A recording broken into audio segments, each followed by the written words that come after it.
I am Good Morning America Radio's Hillary Barsky. Pop star Ryan Cabrera joins us to talk about his newly released album, The Moon Underwater. Good morning, Ryan Cabrera. How are you? Thank you. I'm doing good. Are you excited? A little tired, but... Everybody's been saying this morning. I guess because I'm used to getting up so early. And you go to bed probably when I'm getting up. Usually I go to bed. This is usually like right around when I'm going to bed. Okay. Yeah. Usually around this, maybe like an hour ago or so. And you said, well, you're a musician. Yeah. So we work the opposite hours. I know. We can never get together there. Oh, exactly. Tell us about your new album. It was released just the other day. Yeah, 2 days ago.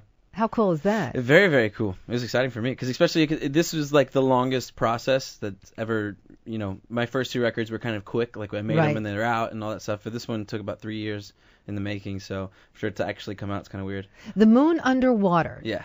Tell us about your musical inspiration for this album.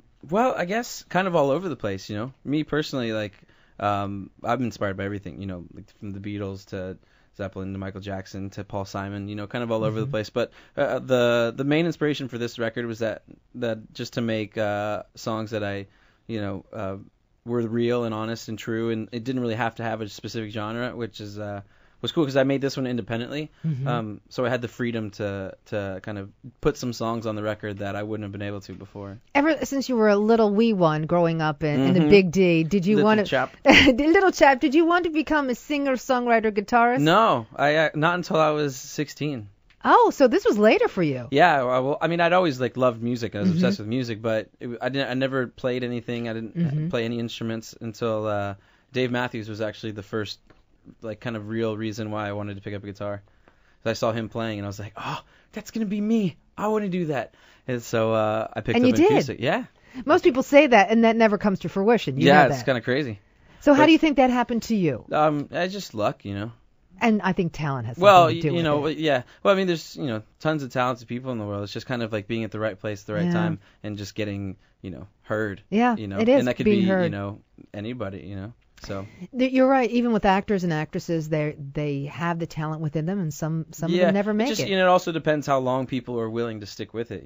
Yeah. If people are willing to, like I have plenty of friends that come out to LA and they come out for a year and they're like, I didn't get a gig. I'm going back home to Dallas. I'm like, what? I'm like, there's people that sit around for 20 years before they actually, make it. It just depends if you're passionate enough about what you're doing.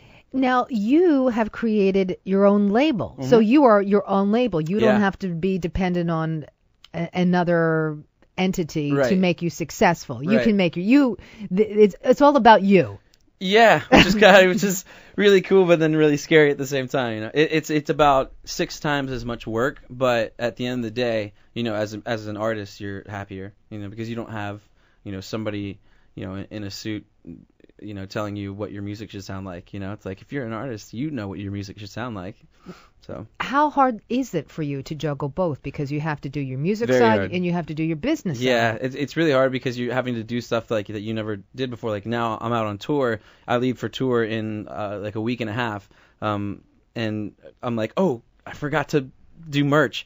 I'm like, oh man, I forgot to send in all the merch stuff. Now I have a week and a half to figure out all the merchandise for the entire tour. I'm like, I never had to think about this stuff before, and I forgot to update, video on my MySpace and put a blog about this and write a bulletin about this, because all those things are now coming from you, whereas before, they had, 1,000 people thinking about, oh, okay, we have this going in this store. Now it's like, hey, let's go get on the front of MySpace tomorrow, and I have to go, make that happen, me and the people around me, but, yeah, so it's a lot of work, but at the same time it's gratifying. Yeah, exactly. It's like when it's yours. Stuff starts to happen, you're like, okay, I did that.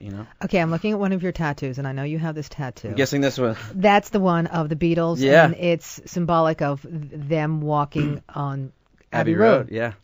Did you ever show it to Paul? No, I did not. I had the opportunity. It's very cool. Thank you. I was so that's one of my favorite. Him and John Lennon are my favorite 2 songwriters of all time. So I saw him. I actually sat next to him at the Led Zeppelin concert in London 5 or 6 months ago, and he sat next to me. But I had a shirt like this rolled up, and I rolled up my sleeve because I was so embarrassed. I didn't want him to think no, because I wanted to be cool. I wanted to be all like, "Sup, Paul? What's happening?" And so I rolled up the sleeve and never showed. I'm Hillary Barsky, and this is Good Morning America Radio.